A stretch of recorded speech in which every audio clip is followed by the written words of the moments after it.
That was a new Black Panther group protesting in front of a Texas jail a few weeks back.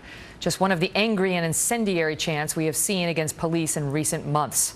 We have heard from folks like the two law enforcement officers you just saw, but so far haven't heard much from Washington.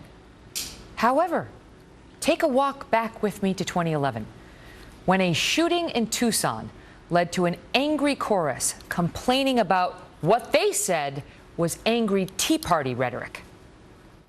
As Chuck Schumer was saying, in politics, in the media, in the public square, fashion our rhetoric so that it does not incite but informs. It may be constitutionally permissible, but it shouldn't be acceptable rhetoric. We shouldn't invite it on the radio talk shows or the TV, at least without comment. We ought to say that just goes too far. The discourse in America, the discourse in Congress in particular, to answer your question very specifically, has really changed. And I'll tell you, I hesitate to place blame, but I have noticed it take a very precipitous turn towards edginess and a lack of civility with the growth of the Tea Party movement. I think all of us need to say that our rhetoric we need to check.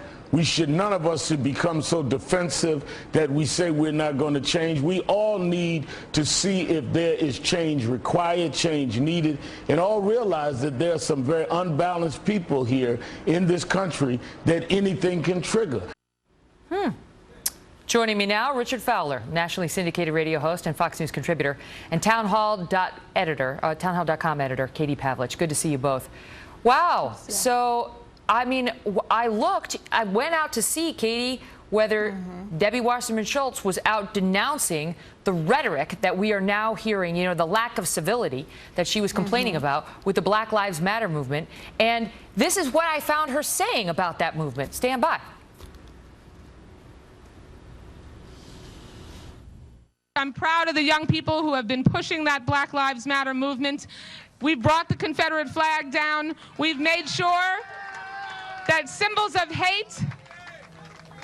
hate are unacceptable in America. Your thoughts? Well, if Debbie Wasserman Schultz were really concerned about symbols of hate, she would be denouncing the Black Lives Matter movement.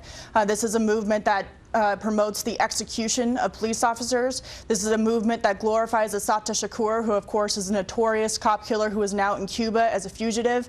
They wear T-shirts at their rallies that say Assata taught me. This is a movement that is easily condemnable, and Democrats like Debbie Wasserman Schultz and quite frankly President Obama stand on the sidelines and refuse to do it while they're in Minnesota, in New York City, in Ferguson, chanting, you know, pigs in a blanket, frying like bacon. I mean, this is a movement that promotes the execution of police officers, and not only they are not condemning it, they're promoting it. You know, let's not forget the DNC just came out with a resolution supporting the Black Lives Matter movement, which BLM rejected.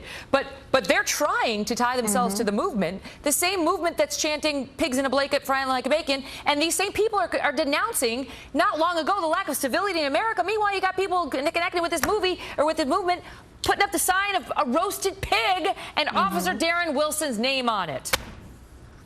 One, Megyn, I think that I don't think we're watching the same Black Lives Matter movement. I think if you talk to any of the organizers on the ground, both in Ferguson, in Baltimore, New York, they will tell you they're a non-violent movement, that all they want to do is end the disparities. Why were they chanting pigs in a blanket, we've pointed out, like bacon? That was the Black Lives Matter movement in Minnesota. Why? That is one small incident of the Black Lives Matter movement. The segment started with the Black Panther Party, which is not part of the Black Lives Matter movement at all. How about that, The Richard? Black Lives Matter movement is asking for accountability from police officers, and that's all they're asking for.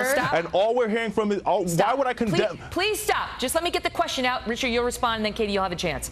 Richard, the people on the left we just showed were very quick to blame violence that happened in the country on what they alleged were a couple of Tea Party comments that they found to be racist or incendiary. Why are they not as outraged now when, as you point out, okay, maybe it was just Minnesota, maybe it was just those new Black Panthers, maybe it's just that one roasted pig, but suddenly the actions of a few do not apply to the many. Why the double standard? Well, first, the shooting that you were talking about in the video clip, there's actually evidence that indicates that this person he had Tea Party sentiments. He agreed with the Tea Party. In this case in Houston, or in Texas rather, there is no evidence, right? There's been no investigation. And from somebody, Megyn, who's a lawyer, you would say, let's see the facts first. We don't know if this killer's been connected with the Black Lives Matter movement or not. Now, with that being said, the Black Lives Matter movement for the past year has petitioned and fought to make sure that Black lives indeed do matter, and they're not gunned down by police officers or choked to death in New York City like Eric Garner was.